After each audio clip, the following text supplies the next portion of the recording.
So start with your name, birth date, and place of birth.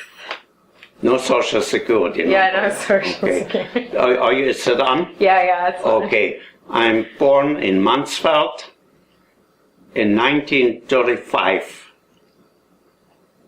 Oh, first my name too, yeah. Can you cancel that?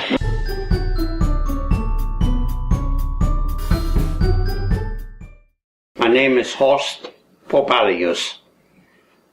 My last family name is Latin, Roman Latin, and I think we came into the 16th century from Sweden to Germany.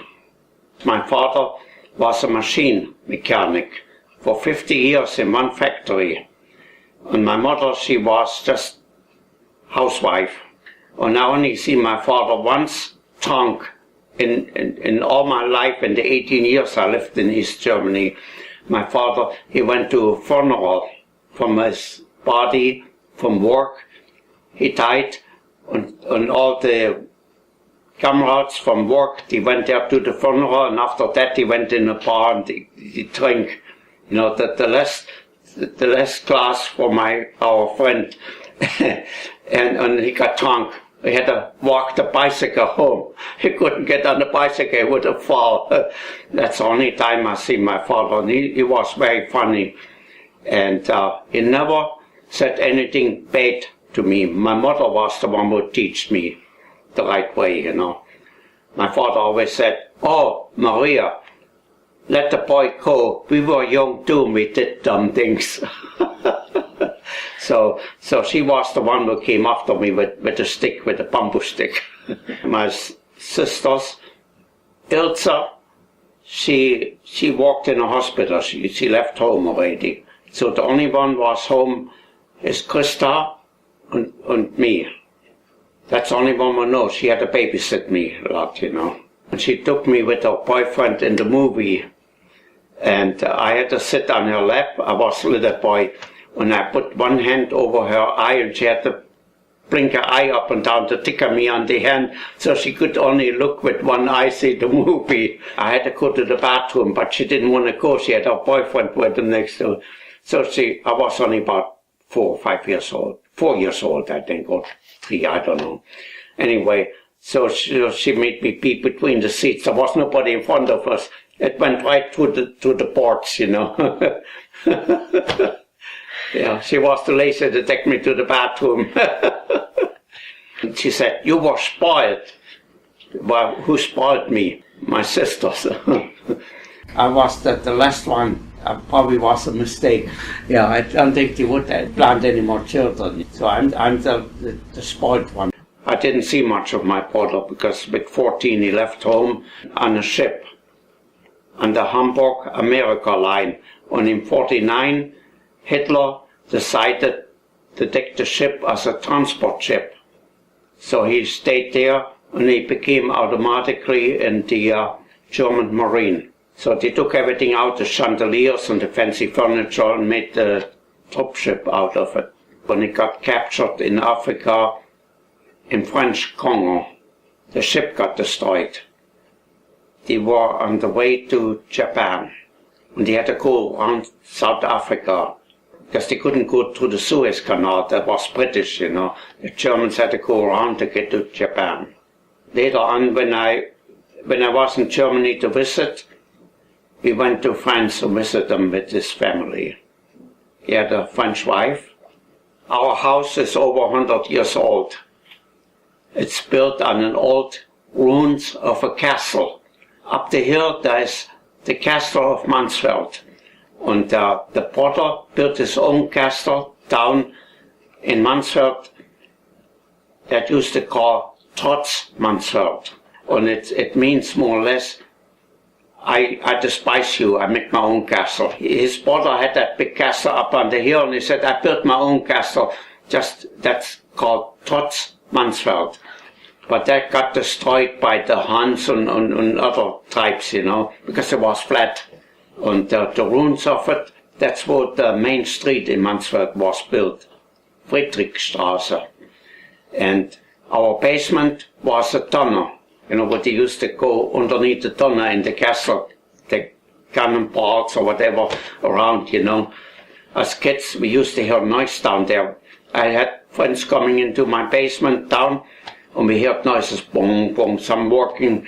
And what happened is, about 2 houses down, there was only a wooden wall in between the houses, you know. There was a long tunnel. There was poltergeist in my basement. We all listened and said, oh, we were scared with the kids, you know. We used to leave the door open there to get out to run away. But all it was somebody walked in the basement down the street. It's like a cellar, you know, basement where you store potatoes. And we didn't have much refrigerator. We had a small one, you know. So we had to do like pickles and all that, all the food, because it was cold in there.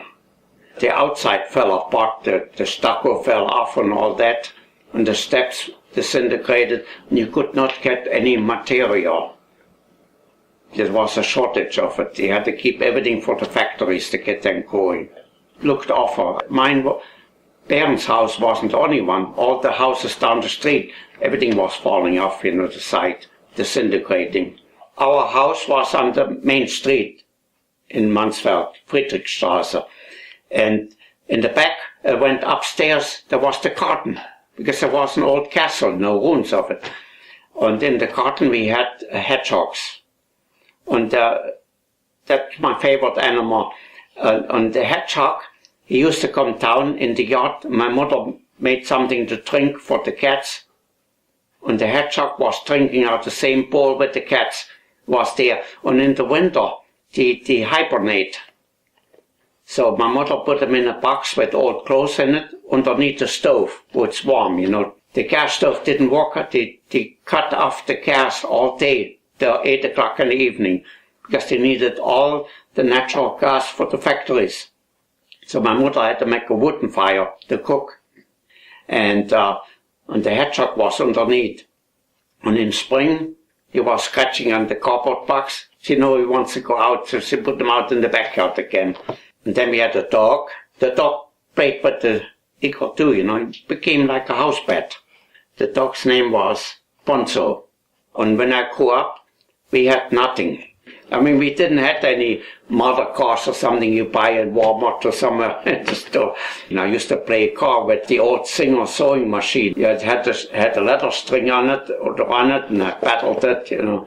But my mother took the string out, so the string don't get all tied up. Yeah, that was to be my car, you know. My mother used to make stew, which is like a soup with little meat in it. But the only thing she never admitted, there was horse meat in it. She bought horse meat because we had food stamps. And you could get 1 pound of beef or 2 pounds of horse meat. So she bought horse meat to stretch the budget. But she never admitted it. But that's what happened is my mother knows how to spice it up. It still had a reddish look, you know. Horse meat is reddish and it has a sweet taste, so you have to spice it good. And I like the herring fish.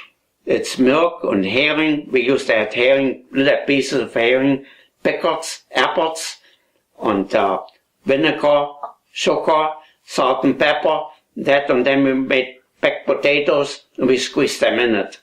Oh. Yeah. Well, okay, your mother loves it. We couldn't get enough milk, you know, milk was hard to come by.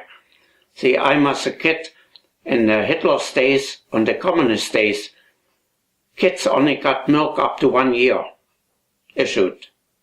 That's all. Then you had to buy milk wherever you can get it. We used to get it from the farm, from my father's side. They were all farmers, you know. So we used to get it there. We got milk, so we made herring fish. That's still my favorite dish. And my favorite thing was sugar. I used to steal sugar from my mother. She put it in the kitchen. She locked the sugar up, and there was in a jar, and she had a mark on it, you know, ink mark. My father, he had some blanks, and they used to fit in there. When I used to pick around, I found one blank. I marked it. I could get that door open in the kitchen, the glass door. And then I spooned the sugar, and then it was below the mark. So what I did is I used the jar sideways and made the sugar go up to that line, and then real careful I set it down, but it went downwards. but from the front it looked like it's still the same mark, you know. When my mother took it out, she put it on the table, it went straight. Ah, you store sugar. So she had to hide it somewhere else. Yeah, it was my favorite food, sugar.